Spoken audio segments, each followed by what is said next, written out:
Okay, so number one, where we had x squared equal 9, or we had x squared equal 9.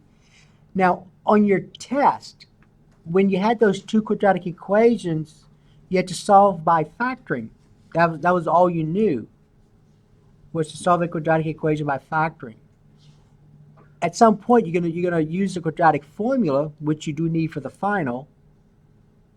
Uh, but for us, up until the last test, you had to do this by factoring. So if this was on your test, and the direction says solve by factoring, what did you have to do to solve by factoring? What did you have to do first? Bring the 9 over, because what do you need on the other side? 0. So you wrote this as x squared minus 9 equals 0. And then what do you remember about x squared minus 9? Difference of two squares. So it'll be x minus 3 times x plus 3 equals 0. And then you use a zero factor property. So you said, well, x minus 3 must equal 0, x plus 3 must equal 0. Okay, the zero factor property says that if you have two or more factors whose product is 0, then one of them must be 0. And so I went from a quadratic equation to two linear. So what are those solutions? 3 and negative 3, right? So that's what you had to do in the last test. But for this right here, you don't have to go through all this process. Because if you look at this,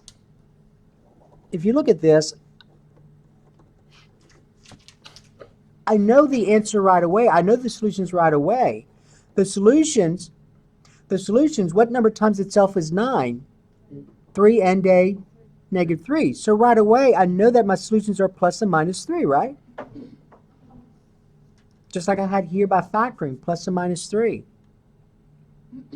But what I did to go from here to here, even though I guessed, not guessed, but even though I looked at this and determined that 3 times 3 is 9, negative 3 times 3 is 9, basically what you're doing is this, though. I want you to listen carefully. We read this over. There is a property that's called the square root property. Square root property.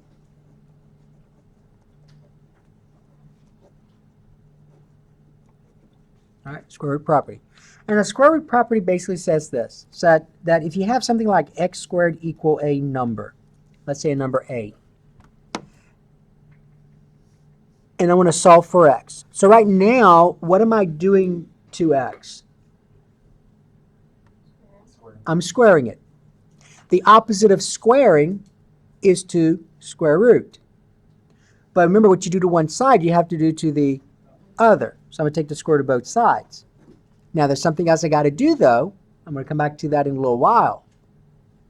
But we take the square root of both sides.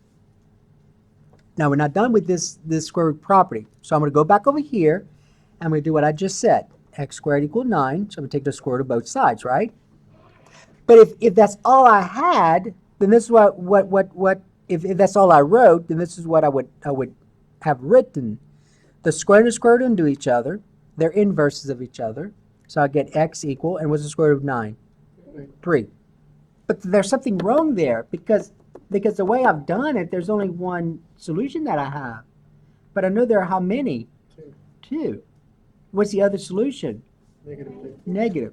So here's the idea. When you take the square root of both sides, you have to do a plus or minus. It's a plus or minus. So right here, see right here, when you take the square root, that should be plus or minus right here. Plus or minus. So when I take the square root, this would be plus or minus. Square root of 9, so the answer is plus or minus 3. Okay, so that's called the square root property. Now the square root property, you use the square root property if it's in this form. So you want this form. Some expression squared equal a number. Some expression squared equal a number. So the two problems on your tests, on test 3, that dealt with quadratic equations, you could not have used the square root property because it was not in that form. So the only way you could have done it was, for up until what you know, was to factor. But if you go back to those two equations, it was not in that form. So you could not have used the square root property. So whenever you use the square root property, it's got to be some expression raised to what power? Second, equal a number. Okay, it's got to be a number. All right, so number 2. X squared equal 25. What kind of equation is this? Quadratic. Can I use the square root property?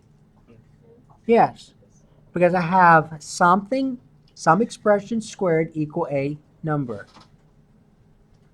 Okay, so I'm going to rewrite this over. So now, since I can use the square root property, what can I do to both sides? Take, not square, square root. Take the square root of both sides.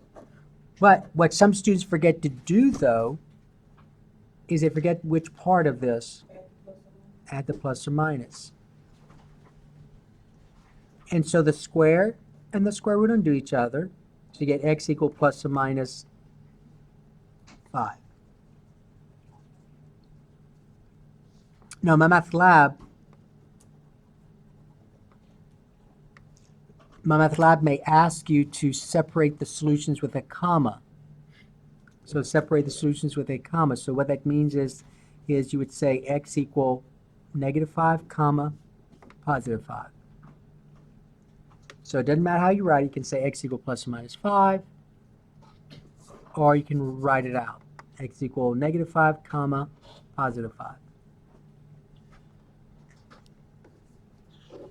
Okay, number 3. All right, number 3, look at number 3, and you have x squared equal -25. What kind of equation is this? Quadratic, okay. Go ahead and solve this quadratic equation. What are you going to do? Square root. Now let me ask you this: if you brought the -25 over, you would have gotten x squared plus 25 equals 0, correct? The only thing you know at this point was to factor. Can I factor x squared plus 25? No, because that's the sum of two squares. There's no way you can write it as something factored. Right? So what you want to do here, x squared plus 25, if that's what you had, you would bring the 25 to the other side. You would get this. And then do what to both sides? Take the square root of both sides. What else must I do, though? What am I forgetting? What am I forgetting? Plus or minus. So now the square and the square root undo each other. So you get x equal. All right, now let's see if you remember some stuff from what we did. Square root of plus or minus square root of -25. What's that? Plus or minus 5. Plus or minus 5i. Plus or minus 5i. Because remember that solution's imaginary, not real. Because you're taking the square root of a negative number. All right, number 4. X squared minus 4 equals 0. I want you to use the square root property if you can. Can I use the square root property at some point? Yeah, if I do what first? Bring the 4 to the other side. Add 4 to both sides. So I'm going to get x squared equal 4. Okay, what's the next step? Square root of both sides. What else must I do, though?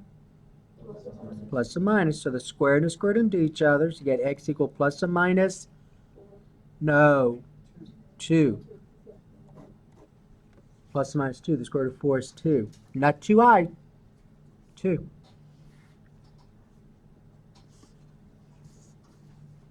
Okay, number 5. X squared plus 4 equals 0. How are you going to solve this quadratic equation?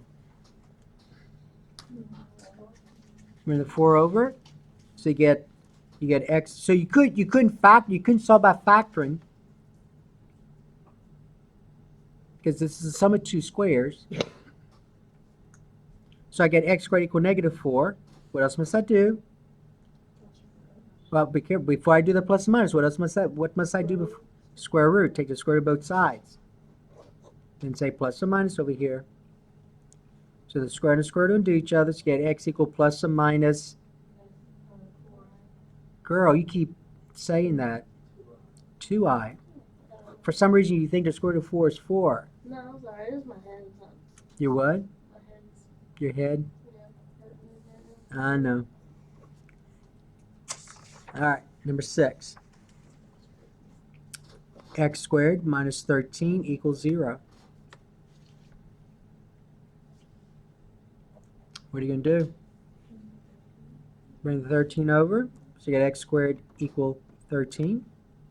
Then what? You got to solve for x. What are you going to do? Take the square root of both sides. What else must I write? Plus and minus. So the square and the square root undo each other. So I get x equal plus or minus square root of 13. Can I simplify the square root of 13? No. Besides 1, there's no other perfect square that goes into 13, so you're done. What about 7? X squared plus 24 equals 0. X squared plus 24 equals 0. X squared, so you can subtract 24 from both sides. You get x squared equal a negative 24. What else? How do you solve for x? Square root. What else must you do? Plus or minus. All right, so I get this now. Now, first of all, are my solutions real or imaginary? They're imaginary because I'm taking the square root of a negative number. So I know I'm going to get x equal plus or minus I times the square root of 24, right? But can I simplify the square root of 24? Yes, so I'm going to go off to the side right here. I'm going to do that here so it's not too messy. What perfect square besides 1? Give me the largest that goes into 24. 6 is not a perfect square. 4. So that's square root of 4 times 6. And what's the square root of 4? So that's 2 square root of 6, right? So that's this right here. So notice I'm writing this. I get plus or minus I times 2 square root of 6. But how do we want to write this, though? What's a better way to write this? Plus or minus 2i square root of 6. All right, good. Okay? Now, here's where we're going with this next class period. So for next class period, and I'm about to give you the worksheet on this, so you need to do that. I mean, it's not due until a week from today, but you really need to do it for Thursday because you're going to need this for Thursday. But basically, here's where we're going with this. So at some point next week, Thursday, at some point Thursday, you need to be able to solve this kind of equation.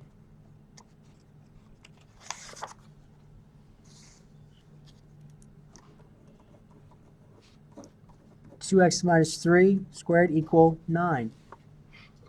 What kind of equation is this? Quadratic. But it looks a little bit different than the others, but the process is the same. Because do I have an expression, let me write it out, expression, that's raised to the second power equal a number. Do I have that here? Yeah, so I can take the square root of both sides with the plus or minus on that side.